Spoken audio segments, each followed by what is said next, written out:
Okay. Stream should be going. Let me check Twitch. It looks like there is something happening on YouTube now. So Yep. There it is. We're on Twitch. Hooray. Hi, Twitch. Woo! That worked. Okay. So we're all good to go then. Yes. As good as we're gonna get. Okay, and you're going to do the you're going to trim out the audio then for the feed thing later. Sure. This is still happening, yes. Yeah. This is like the most awkward intro we've had to a podcast in a while. This isn't an intro. This is a pre-show. Yeah, Exactly. This part isn't going to be in the podcast feed. I mean, it's in the feed. For video on demand people, sure. If I remember to trim it out, it won't be in the audio version. Well, so before we actually do the show, we'll just be quiet for a second so that you can find that spot easily to start the. Oh, I don't know how to do that. You don't have to. I don't think any of us can actually be quiet without David here. You can still be quiet if it makes you feel better. You can do just load it into Audacity and look for the dip. Yeah, I can dump the audio from this in like 2 minutes. Yeah, I think David has just been using Audacity when he was doing it, so it should be pretty straightforward. All right, let me tweet this stream really quick. I think I'm slightly off center. Yeah, you are. You are. You're in the corner. You're like, better? hello. Yeah, just the way my monitors are set up, there's no way I could be centered.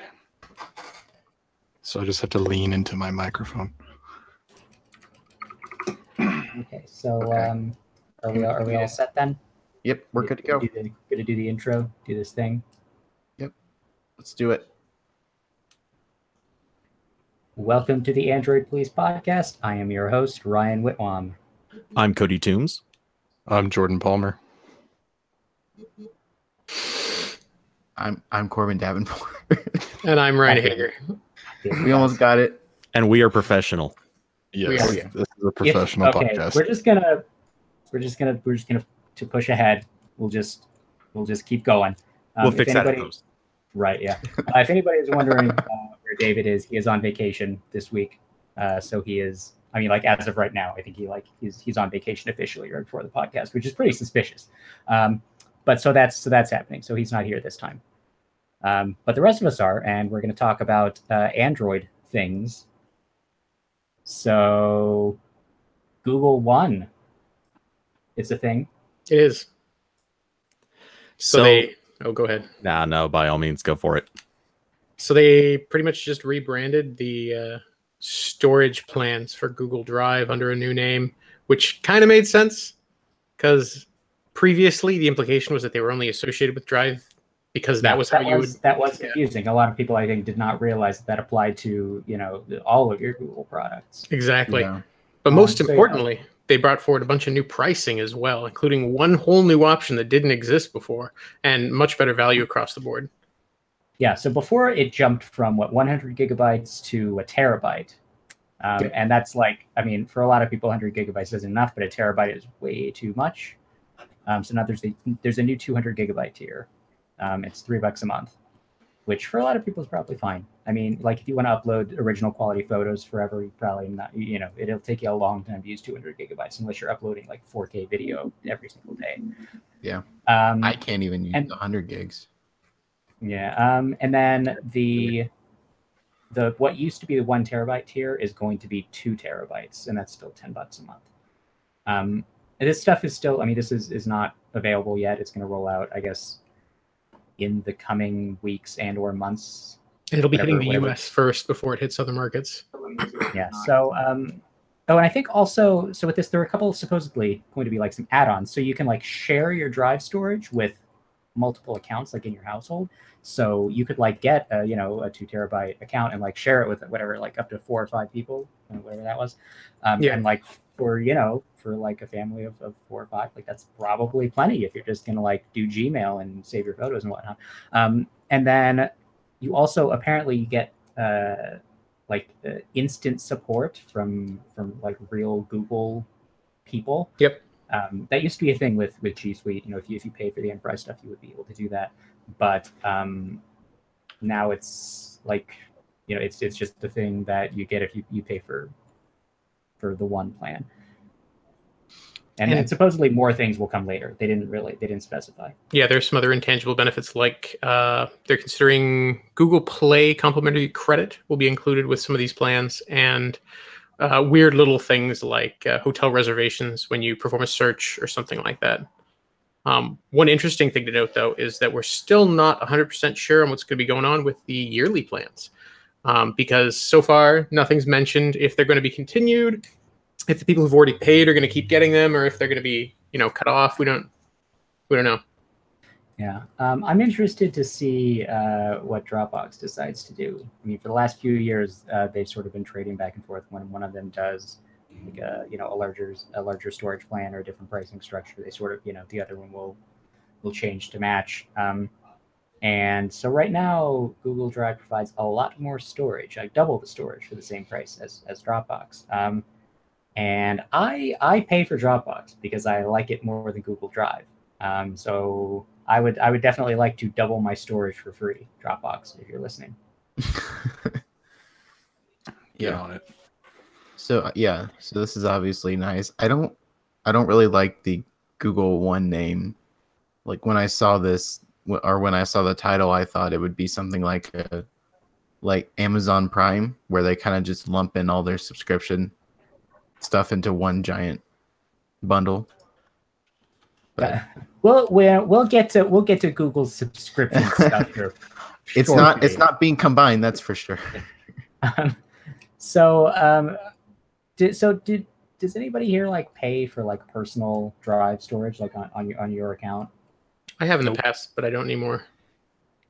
I've been rolling on those free promos for years. Yeah. So have I, but I can't redeem anymore. Every time I try, it tells me. Yeah, every time I try, it tells me no. You can only have one going at a time.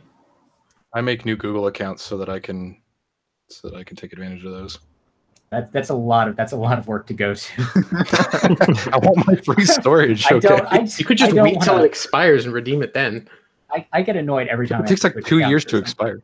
I know. I've got like 200 gigs until. And like every Asus phone you get has one. So I think I'm getting to the end of my current one. You used to be able to stack them. I had a few. You could stack up to like 2 to 3, but yeah, now you can. And some of them are still stackable. Like I had my 1 terabyte from the Chromebook Pixel 2015 up until just this last month or the month before, stacked with a 100 gigabyte from another Chromebook. So some of the different promos do stack, but the basic Chromebook promo doesn't. Yeah, same with like the ones you get on phones. They don't stack. I've tried it on those alternate Google accounts just to see. And yeah, even if you have one redeemed, it doesn't work. Yeah.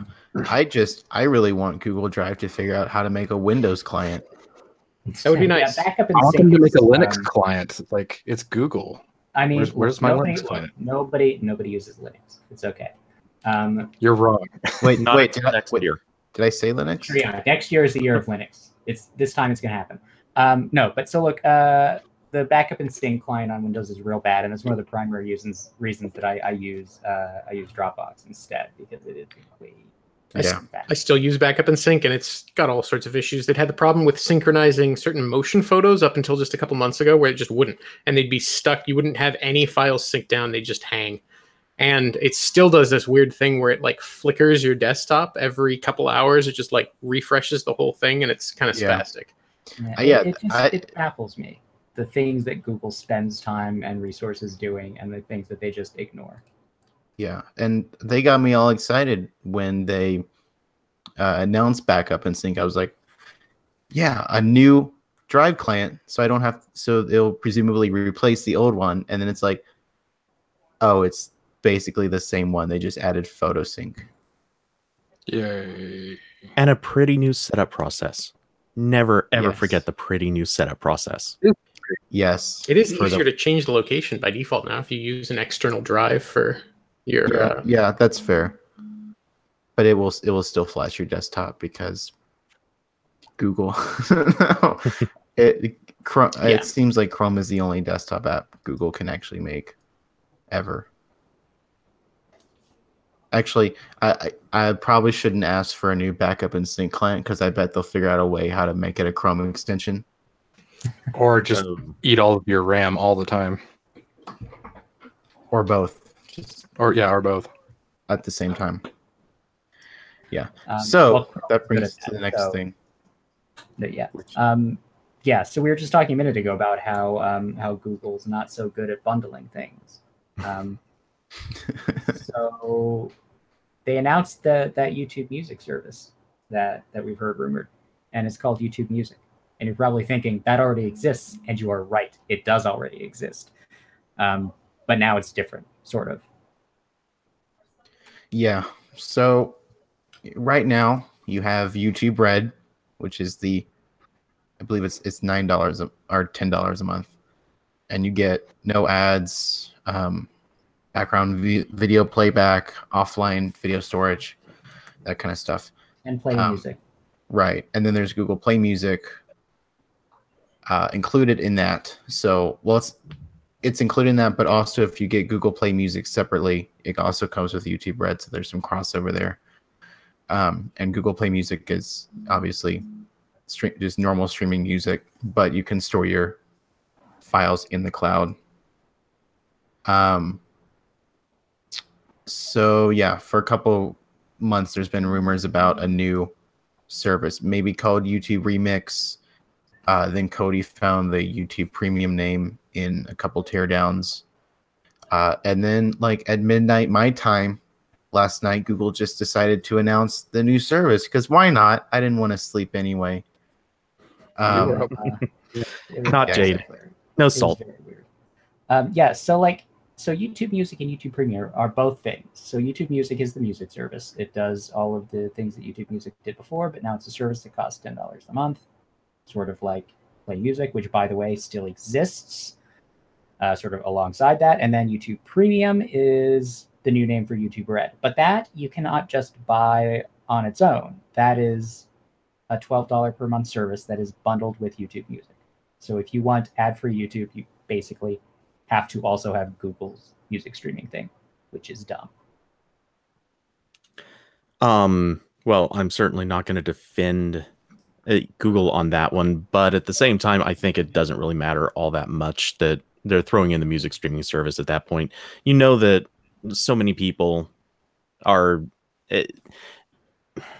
you're losing or you would use so much less of the service if you were to go through, I'm saying this so badly. If you signed up to YouTube Red, you'd be using so much of the service anyway. To shut out music from that, I don't think you'd be changing all that much about usage anyway. So, I mean, when it comes down to it, though, like if it was just $12 a month for YouTube Premium /Red /whatever, I would still pay it because I do not want to ever see an ad on YouTube. My quality of life has improved markedly since YouTube Red existed. I was watching a 10-minute video and there were 5 ads in the middle of it, like spread throughout. Yeah, YouTube Red /YouTube Premium now is essential if you use YouTube any amount. Yes. You know, I don't even use Facebook all that much, but just going through Facebook feeds, the videos when they autoplay and you get, 15 seconds into it and then it will force an ad on you. Mm-hmm. Absolutely insufferable. Cannot tolerate that. And there's no way out of it with YouTube or with Facebook. So if they did that on YouTube, I would never use it again. Yeah. And so like, I think the biggest surprise with this announcement is that Play Music is just like still there. And Google went out of its way to say nothing is changing. I mean, I wouldn't be surprised if down the line they're like, actually everything is changing. But right now, like they're running both services. So if you have Play Music, apparently you're still going to have YouTube Premium. That'll still be part of the deal. And apparently you'll have YouTube Music too, like the premium one. There's a free version of YouTube Music. You can use it as ads. But like you'll get the premium one. So like that grandfathered Play Music plan is a pretty spectacular deal. Yes. Lucky. Who here still has that? I do. I don't want to ever let it go, but I think I'll probably have to at some point. I was considering canceling mine, but I still haven't. Yeah. So I mean, the whole thing is just kind of like it's stupid and complicated. Yeah. And I mean, it's so like I think the thing that a lot of people are wondering is, are they going to add all of the Play Music features to YouTube Music? I mean, they've added some things to make it more of like a traditional music service that kind of also does video. But the cloud storage stuff, it's still just Play Music, and a lot of people have uploaded all of their MP3s to Play Music, and they don't probably want to lose that. No, my parents rely on it, basically. Yeah, so I mean, unless Google can implement that in YouTube Music, then I think there's going to be a lot of very angry people if and when they decide to discontinue Play Music. Yeah, and this whole thing was also made more complicated by the fact that Google repeatedly kept calling YouTube Music new. And I thought I was going crazy because I definitely remember there being a YouTube Music, and we had definitely written posts about it. So I was trying to figure out. Yeah, And I found it was weird because like that was just sort of like plugged into YouTube Red. So if you had Red, like you could have all that ad free. But I mean, if you didn't, you could still just download the app and use it to watch music videos. Well, that didn't used to be an option. YouTube Music at one time when it first launched was a YouTube Red only feature. So there was no way to use that unless you were a Red subscriber. I honestly don't remember how long ago it was that they decided to open it up and make it kind of like a free access thing for anyone else. But I think that was maybe, 6 months ago, maybe a little more. Something like that, yeah. But yeah, so the whole thing is dumb, and Google is confusing us, and I think there are going to be some awkward things happening in this in a few months. Well, and what's really bad too is just beyond their bad use of branding and confused messaging, they're also just doing a horrible job communicating anything about the basic like account switchover questions. You can't right now, you can't get solid answers from them about what happens with things like family plans. We've kind of gotten some answers out of the Google Play Music Twitter account, but even they're being weirdly evasive about saying anything specific to YouTube Premium. They're just saying if you're on a family account, you're golden. You're still going to stream music without a problem, but they won't say anything about video. So something is clearly being run the wrong way with their messaging. Yeah, I feel like Play Music was supposed to die. Like that was part of the plan. That when they announced this, they were just going to like sunset Play Music and make the whole situation simpler and make people move over. But somewhere along the line, probably pretty recently, somebody said, actually, this I don't think we should do that because X, Y, and Z.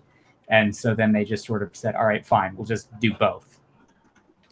I would just about bet that this is probably a transitional period, and they're basically just setting up Play Music so people don't feel freaked out about it. They're not going to feel like they've got some big time crunch, but at the same time, they want to let those people sort of sit and wait for maybe the next, I'm guessing, 9 to 12 months, at which point they're going to say, all right, listen, we're actually going to kill this, and we've now set up everything on YouTube Music, so you can move your own personal music over if you want to. You can do this other thing if you want to, and you can do this other thing if you have to.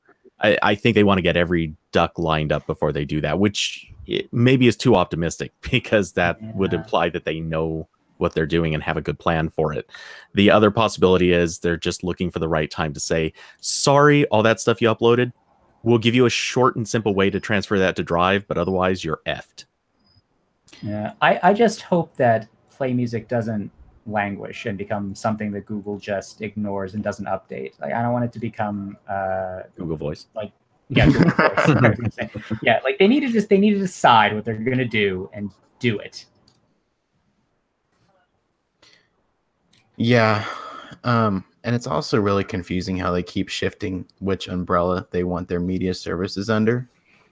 Like first it was Google Play, and now it's YouTube. And I mean, I understand YouTube like if they want to commit to that and stick with it, I mean, as if Google ever sticks with branding. But the YouTube thing makes more sense to me because for a lot of people, YouTube is just where they go for music, and it has been for years. I mean, there are people, you know, younger folk who have basically just been listening to music on YouTube their entire lives. Like that's just what they do.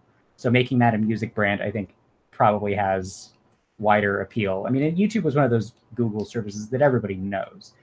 Google Play, I think, is not a name that everybody, even Android users, know in the same way. And Alphabet/Google have been letting YouTube pretty much run without oversight. They do their own thing. They don't follow the same design guidelines. They don't do any of the same stuff the rest of Google does. So the fact that YouTube's doing this independently, I mean, it kind of makes sense that Play Music wouldn't end up being folded into something like this because it's kind of a separate endeavor. Yeah. I mean, I would hope that Alphabet has enough sense to, you know, not let two of its, you know, smaller child corporations run a competing music service indefinitely. One would hope, but They seem I so don't even see centralized. I don't even see how you could question that. They're clearly willing to let anything happen. Well, let's. I don't know. Let's hope not. I'm pulling for Google to make this not ridiculous. Okay, so I think we've had our words with YouTube. So let's. I guess we're going to circle back. We're going to talk about ZTE again because this story just keeps getting weirder and weirder. And how is this the real world? This timeline is ridiculous. I hate this. So a few weeks ago, ZTE, they were banned from purchasing U.S. technology because, according to the Commerce Department, they did not live up to their end of the agreement when they settled the accusation that they sold technology to Iran. So that happened, and they said, you know, they said they didn't do what they needed to do, so they couldn't buy technology from U.S. anymore, and ZTE basically shut down. They shut down day-to-day operations. So basically, the only people at ZTE who are doing any work are lawyers, and they're probably doing a lot of work. Yeah. And they said they're going to take judicial measures. I mean, you can appeal these bans, of course. I mean, you can file lawsuits all day if you want. It wasn't clear like exactly what ZTE was going to do. Because, you know, if they can't buy chips from Qualcomm or you know, license Google services, then they're basically going to have to re-architect their phones and sell them only in China. But it looks like they really want to not do that. And now the president apparently thinks that they shouldn't have to do that either, which is pretty weird.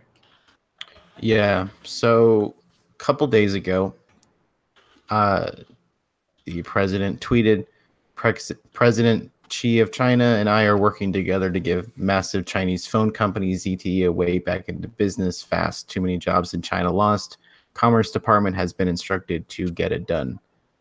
And this obviously surprised people, not just because Trump has never said anything about ZTE or the similar stuff going on with Huawei or anything like that, but also just because it sounds kind of weird coming from him that he'd care about Chinese jobs.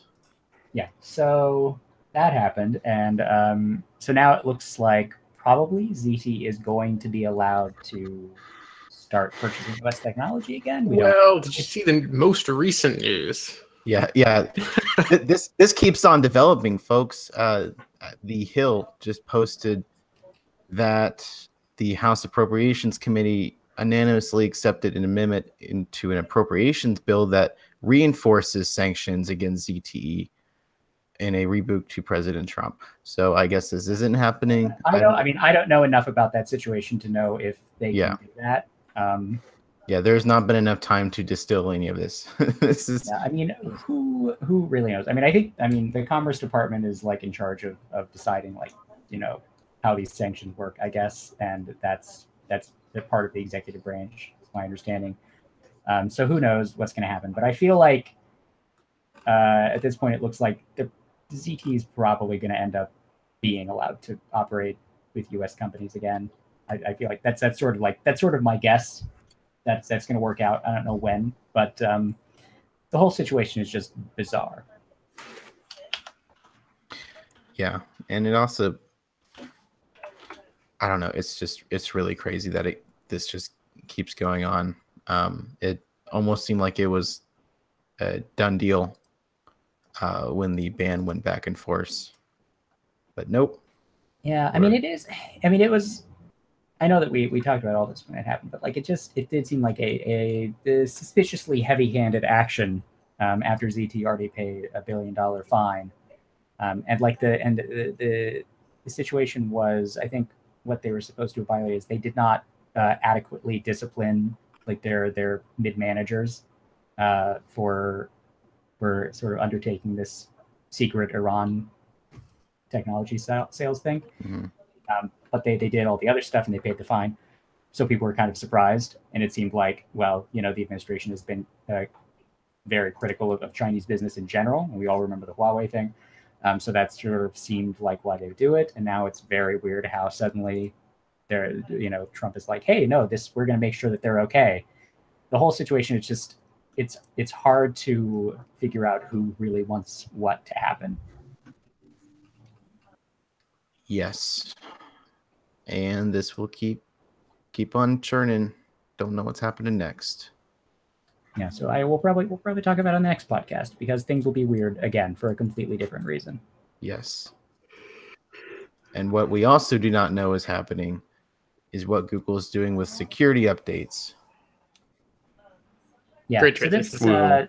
I mean, this story, I feel like we've heard the same kind of thing from Google in the past, but Sounds pretty familiar.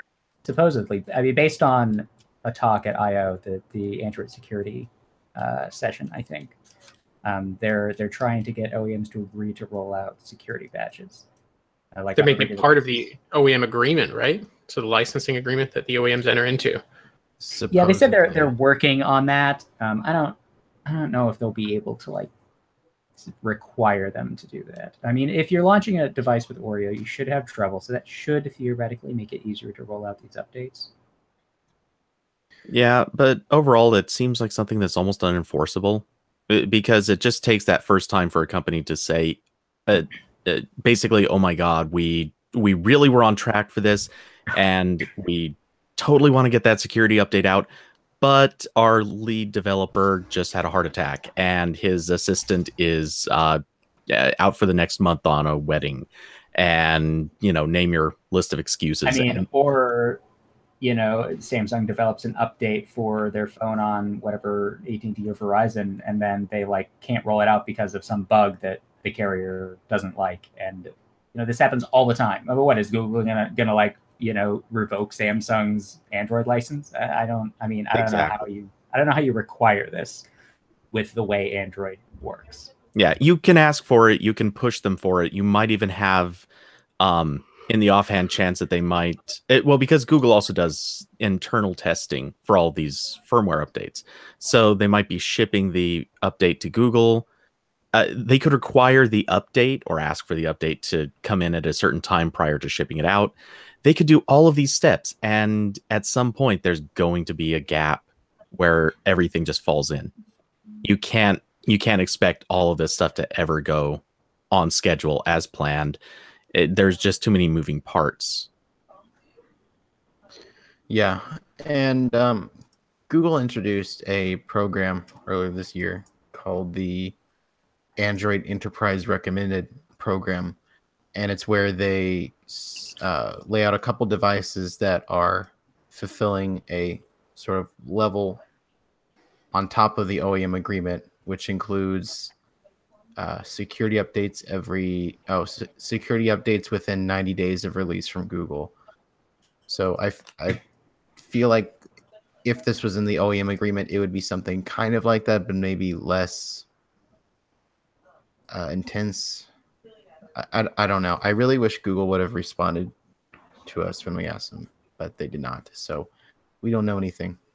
Does anybody remember the Android Update Alliance? I do.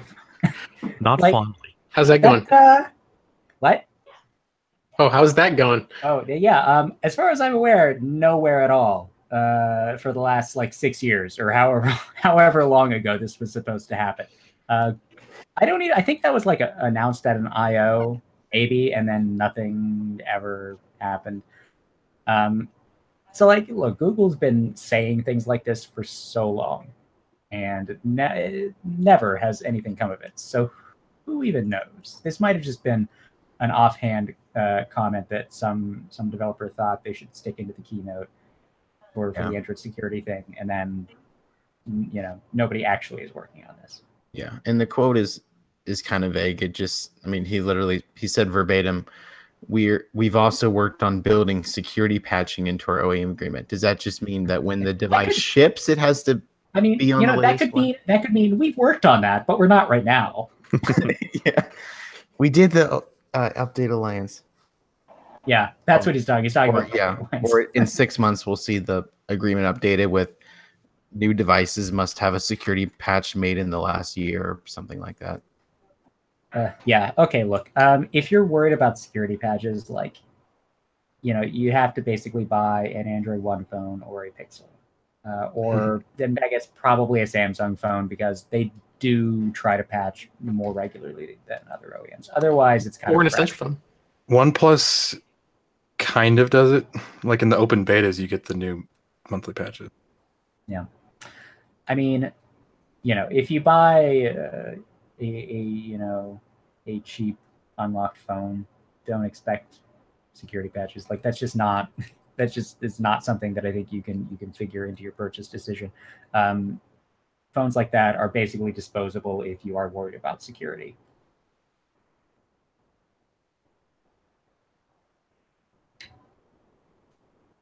So we're all done talking about that, just like that.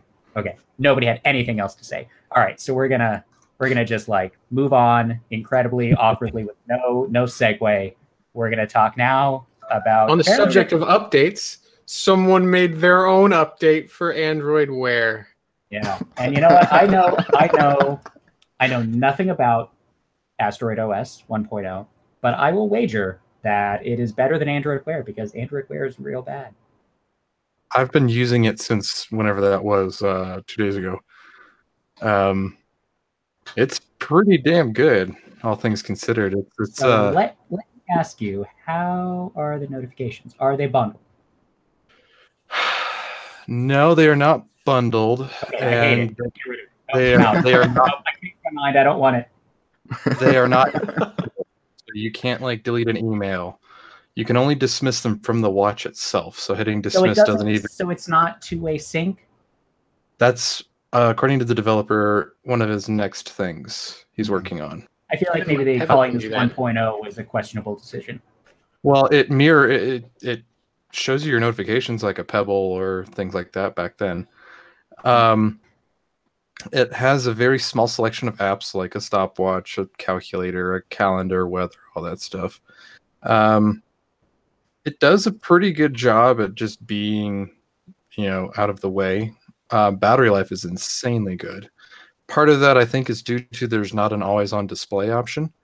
Yeah, that'll do it. So, but my Urbane is getting at least double the battery life that it did on Wear. The UI kind of reminds me of pre-Wear 2.0, that kind of similar style. It's very simple, very basic. I believe it's based on, I think Nemo, the file manager, the Nemo from GNU and Linux. And the developer says since it's based on Linux, it can do pretty much anything.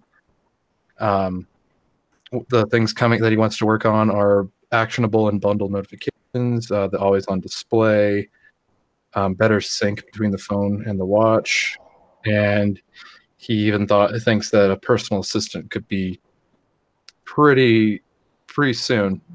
I don't know if that's like a good use of their development resources. Yeah, I asked him if it was going to be one that we're already familiar with, or if he's going to come up with his own, and he wouldn't tell me. So I'm suspicious.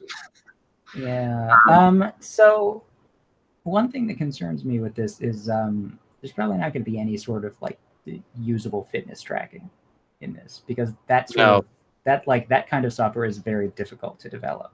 Yeah, like the sensors on my Urbane don't work, so like heart rate, like that. Oh, well, that's a problem too.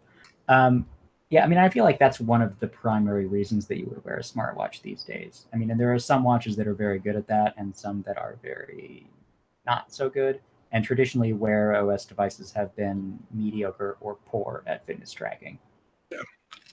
Yeah, and I think some of the watches that it's built for don't even have heart rate sensors in the first place. A lot of older watches, like original G Watch, the Watcher, the Urbane, the Asus ZenWatch 1 and 2, Sony Smartwatch 3. I can't believe anyone's still. Well, this project's been going for quite a while, right? So those were contemporary watches when this project started. Yeah. And also they still work. So I mean, this is a good idea to, if you don't really need the fitness stuff, just make it a super basic notification machine. Yeah, I mean, that's what I've turned my Urbane into because I have my watch style to test Wear OS stuff. So, I mean, it has a long way to go, but I haven't had any like stability issues with it. It's crashed less than Developer Preview 2 on my Pixel. So yeah, it's more reliable from that standpoint. It's still, even though it's not Android, you can still do ADB stuff with it. Is it not based? Is it not based on open source Wear OS stuff at all? I didn't ask that. I didn't. But he said that it was. You said based on Mimo. Yeah. Yeah. He wants it to be separate from Wear OS. And this is the only reason. Similarities he wants are that they are on Wear watches. I guess it didn't make much sense to me, but I don't think English is the first language. So anyway, it's for a 1.0 stable release, it's okay. It works. Yeah. My watch lasts way longer than it did on its stock firmware. So, I mean, that's a good point. Yeah, I mean, it looks nice, and it's nice that we have options for. Yeah, you can pick up a G Watch on eBay for $20 or whatever. Install this, and you got yourself a decent smartwatch. Yep. Okay. Well, we'll see. We'll see how this goes. So I don't know. New OnePlus phone this week. Some people kind of care about that. That happened. The OnePlus 6 exists now. They announced it. I can talk about the phone now. I've had it for a while. We're working on the review. See, it's got a screen notch. Missing piece of the screen. Ew. That's the new thing now. Everybody is making phones with screen notches. So if you accept the reality that screen notches exist and will continue existing, I don't think that this is a bad screen notch. It's probably the best one I've seen on an Android phone yet. So it goes, the screen goes almost all the way up to the top. I have a bunch of pictures in the hands-on post on the website if people want to look at it. And the screen is it's really tall. It's a 19:9 ratio, so you get a lot of screen. It's I think 6.28 inches. There's still kind of a chin on the phone, but it's not nearly as substantial as like the Essential phone or the P20 Pro. And the shape of the phone, it sort of curves, sort of like bowed out on the top and bottom, so it sort of hides the asymmetry a little bit better, I think, than the P20 that was like flat on the top and bottom, and it sort of really reminded you how not, how asymmetric it was. So I think this looks like a pretty nice phone overall, like, just aesthetically, unless you hate notches as a rule, in which case, it's the worst thing ever. But it also has a glass back, which again is very popular right now, but a lot of people just don't like. And I sort of tend to not really like glass phones because they get fingerprinty and gross. But I'm kind of unsure what's going on with this phone because I feel like it doesn't pick up fingerprints nearly as well as other glass devices I've used. So I don't know. I'm gonna ask OnePlus's PR to see if there's some reason for that. It has, I mean, supposedly the glass has some sort of film under it that makes it reflect in some unusual fashion. I don't know if maybe that hides the fingerprints or something, or maybe I'm just imagining it. I don't know. We'll see. But I mean, I think it looks like the most premium phone that OnePlus has ever made. So it is a little bit more expensive because that's what OnePlus does now. Every time they get a little bit more spendy. So it's $530 starting this time. Instead of, I think it was $499, $500 for the 5T. But you can't buy the 5T anymore. So this is, the new OnePlus phone if you're going to buy one. And it goes on sale in a couple of days.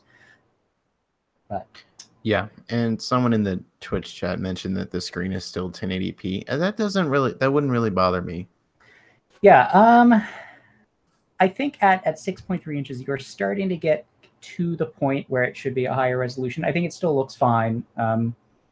If you sort of intentionally make yourself hyper aware of how a 1080p OLED looks at that size, then like you can pick out sort of the fuzziness around text, and like curved lines don't look exactly the way they should. But I mean, it's much better for battery life, I'm sure. The battery life on the phone seems pretty good so far. And it's worth noting that I think the PPI has actually remained pretty fixed since the OnePlus 3. So although the resolution is the same, the display is larger, the resolution is also increased vertically. Yeah, it just hasn't increased horizontally. It has more up and down pixels, and the phone is a similar width to past OnePlus phones because the ratio is a lot taller. So if it didn't bother you on previous phones, it won't bother you here. Yeah.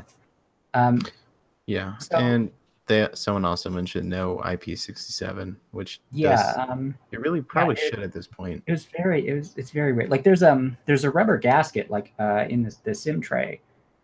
So like when I got the phone, I thought maybe it was going to have that, but I mean I looked through the materials and stuff, and I was like, nope, there's no listing. So I mean it's just the way they explain it is very sort of like slick PR wording. They're like, we focused on everyday water resistance with no actual IP rating. Yeah, so I don't know. I mean, it definitely should, for over $500. It should have IP67, but it does have a headphone jack, so there's that. I mean, you got more ports.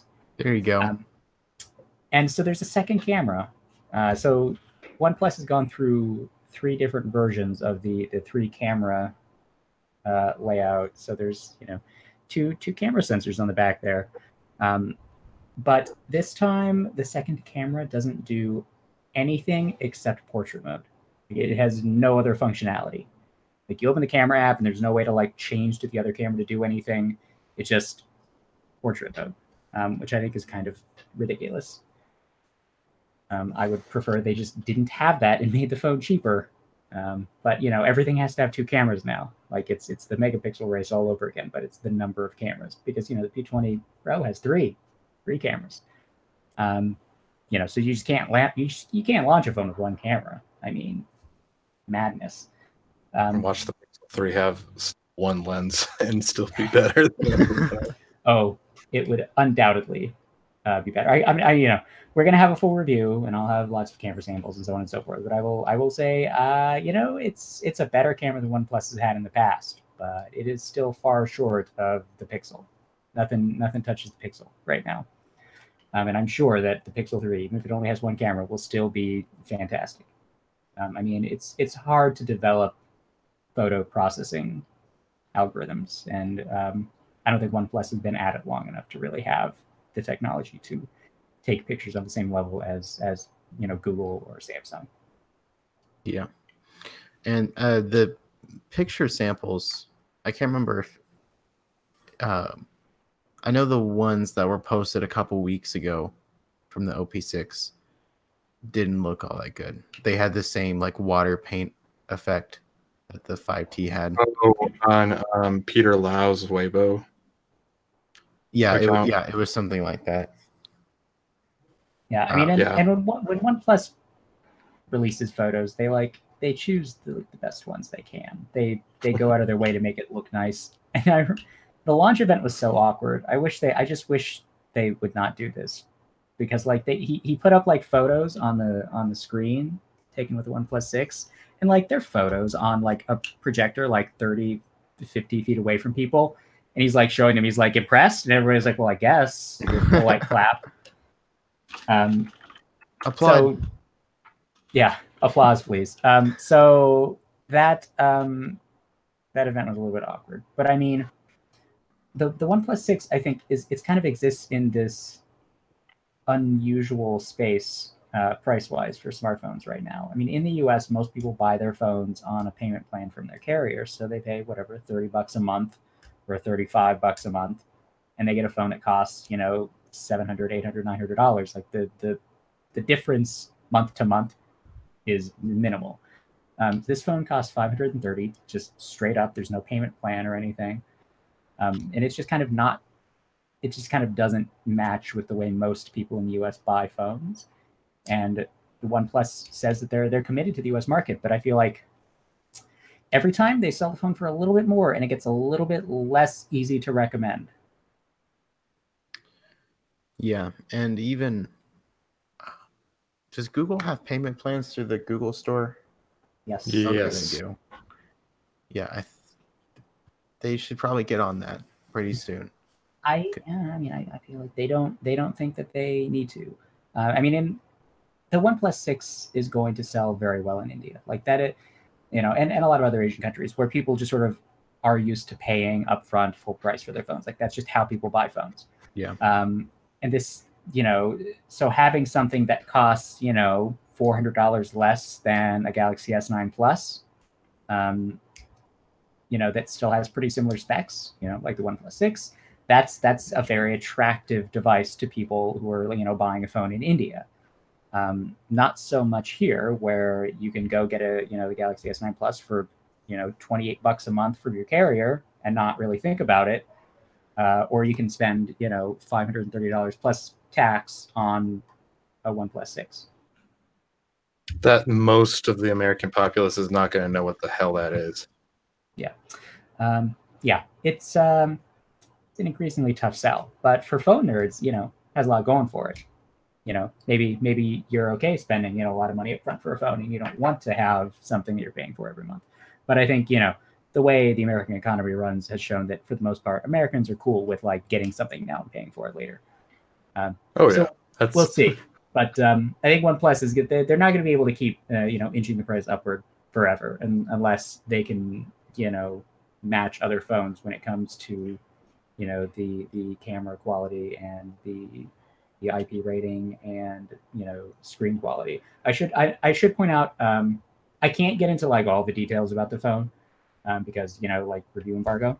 But I will have more to say about the screen when I post that. I will just sort of mention that is definitely some place where you feel the price difference. Like it looks, I mean, like it's a fine panel, but like you put it next to something like a Galaxy S9 or even a Pixel, and it's like, you know, there are problems here. Yeah, even when you put the 5T next to the Mate 10 Pro, you can see a lot of difference. Yeah. So, you know, I mean, it seems like it's a good deal, but you know, it's not really, you know, a flagship phone. So we'll see how it stacks up, but we'll have a review soon. Okay, so then just a little bit ago, something happened that I think we want to talk about. Steam Link, the game streaming thing that came out on Android. I think Jordan has been playing with it. Yeah, I've been playing with it for the last few hours, testing it on different things, different operating systems, different testing environments. Still have yet to try it out on my Chromebook and Shield TV. I'll do that after the podcast. But basically, it works really well, like really well, especially considering that it's in beta.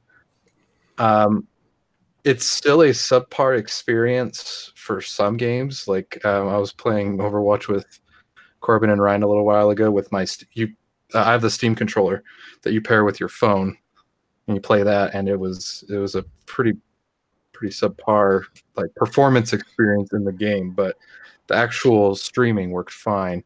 I've been trying it all over my apartment.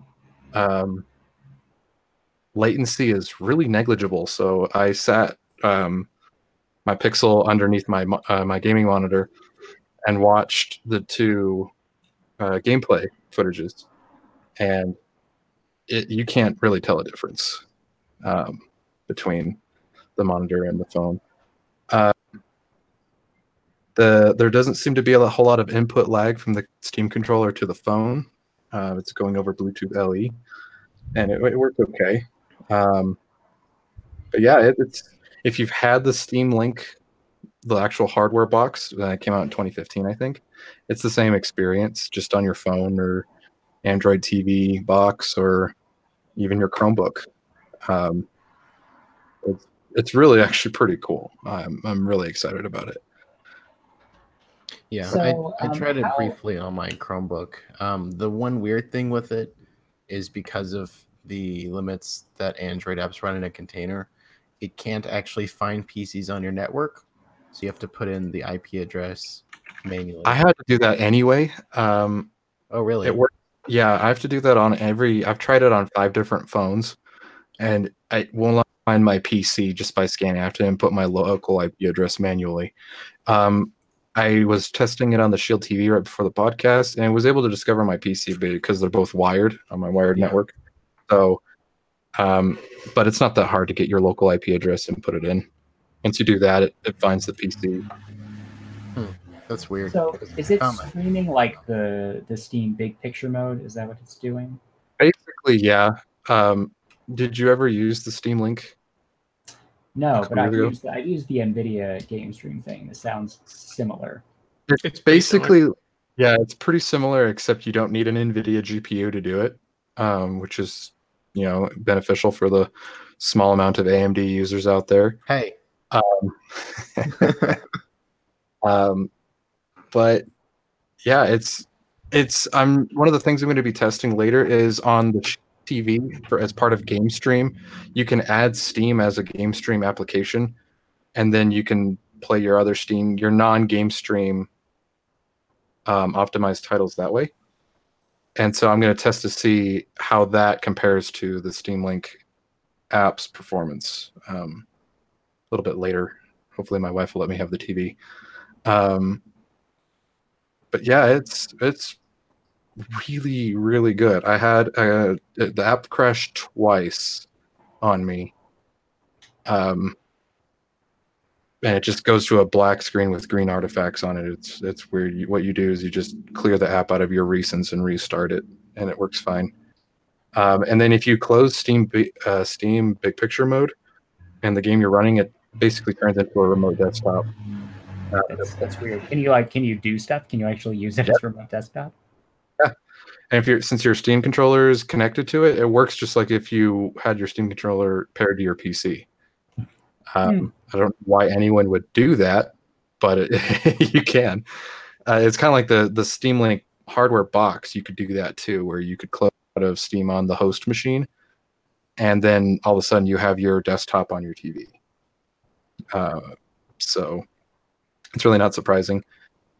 I don't, unfortunately, have a Sony phone anymore, so I wanted to compare how well the Steam in-home streaming works compared to the, with the Sony phone, with an Xperia phone, you could basically do the same thing from your PS4. Yeah, nobody has a Sony phone anymore, though. But I remember it being a lot more, a much more inferior experience. But that was years ago with the Z3, or many years ago that was. Well, I think you're going to do a full hands-on on that, right? Yep. Okay, so we'll get all the details. So check the website, androidpolice.com.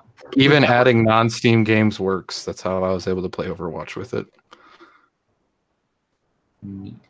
Somebody in the chat mentioned the Bullets wireless, the OnePlus headphones. I just want to point out we are not going to post a full review of those because they're bad. We should buy them, and I just don't have the time to do a review of those while I'm working on the phone things. I'll mention them briefly in the review, but they're really ugly and really bulky, and I just don't get them. I don't think anybody should buy those. So just FYI, don't do that. we'll be doing a detailed comparison with the Pixel Buds. Find out which is the worst. God, I can't imagine a more soul-sucking thing to write. I don't want to do that. Get David to do it since he hates the Pixel Buds. No, you know what? Or- that should be like a punishment. Whoever like makes the most egregious mistake in the next week has to write that. Whoever gets the most rage faces in Slack will keep Don't track. say that. It'll be me. Yeah, I was gonna say Corbin's already. Corbin's already on his way. Okay. Do we have anything else that we wanted to chat about this week? This post IO lull has just kind of been. Yeah. No, I mean, well, the next few months are going to be kind of like this. It's going to slow down. That'll be a thing. Oh, nice for you guys. Yeah. we'll write about we'll have lots of long form editorial content for you guys. So keep checking the site every day, multiple times per day. Are you reading it right now? You should be. Click on all the ads, all of them. Twice, if you can. Yeah. All right then. So I guess we will call it for this week. If anybody out there has questions, comments, or threats they would like to deliver to us, you can send those to podcast@androidpolice.com, and we'll see you next time. Good night, everyone.